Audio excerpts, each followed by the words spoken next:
আসসালামু আলাইকুম এভরিওয়ান, আশা করি সবাই ভালো আছেন। আমিও আপনাদের দোয়া আলহামদুলিল্লাহ অনেক ভালো আছি।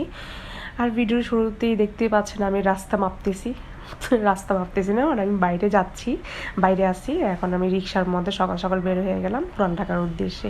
আমার কিছু পার্সোনাল কাজ ছিল, তার উদ্দেশ্যে আমি চলে গেলাম। এই যে আমি এখন আছি ধানমন্ডি।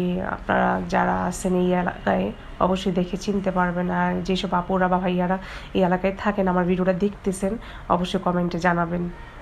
তো এইখানে আমি চলে আসছি শঙ্করের পাশে যে আবহানী মাঠ, ওইখানের ফুটে যে জিনিসপত্রের দোকানগুলো আমার কাছে অনেক ভালো লাগে। অনেক রকমের গাছ, অনেক রকমের ঘর সাজানো জিনিস আমার কাছে অনেক অনেক ভালো লাগে, তাই আমি একটু ভিডিওতে ক্যাপচার করলাম। আর এখানে র্যাপ ছিল, জানি না কি হয়েছিল এখানে।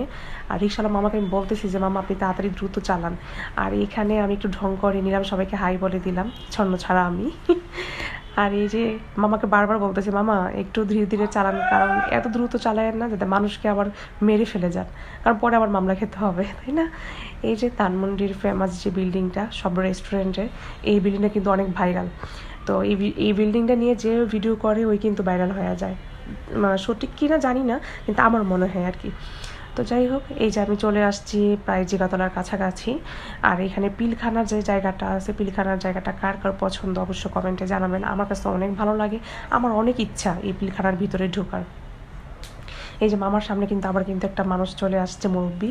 তারপরে মামাকে আমি বললাম কি বলবো বলেন, মনে হয় কি উনি এরোপ্লেন চালাচ্ছে। এই যে আমরা পিলখানায় চলে আসছি, হ্যাঁ যে কথা বলতেছিলাম, এই পিলখানার ভিতরে ঢোকার আমার অনেক ইচ্ছা, কিন্তু জানি না কোন সময় পুরা হবে, আল্লাহ তাআলা পুরা করবে। এই যে সীমান্ত স্কয়ার, আর এই জায়গাটা কিন্তু আমার অনেক পছন্দের। কার কার পছন্দ এই এরিয়াটা অবশ্যই কমেন্টে জানাবেন। এই যে সীমান্ত স্কয়ার, আর সীমান্ত স্কয়ারে কিন্তু আমরা ধানমন্ডির বেশিরভাগ মানুষরাই কিন্তু এখানে শপিং করি। ভালো ভালো জিনিস পাওয়া যায় সীমান্ত স্কয়ারে।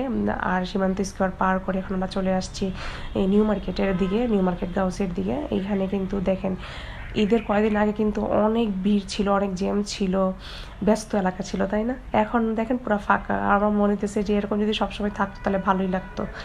এই যে নিউ মার্কেটের পাশে ক্রস করে আমি এদিকে চলে আসছি গাউসের দিকে, কারণ আমি তো যাবো পুরান ঢাকায়, রাস্তা চেঞ্জ করতে হয়েছে। আর এই যে পাশেই ঢাকা কলেজ। এই ভাইয়াটা ডেলিভারি ম্যান, ভাইয়াটা আবার ঘুরে ঘুরে তাকায় দেখতেছিল। এই যে ফেমাস নিউ মার্কেট, কিছু কিছু ফেমাস জিনিস কিন্তু আমি তুলে ধরেছি এই ভিডিওতে। তা সবাই ভালো থাকবেন, খোদা হাফেজ।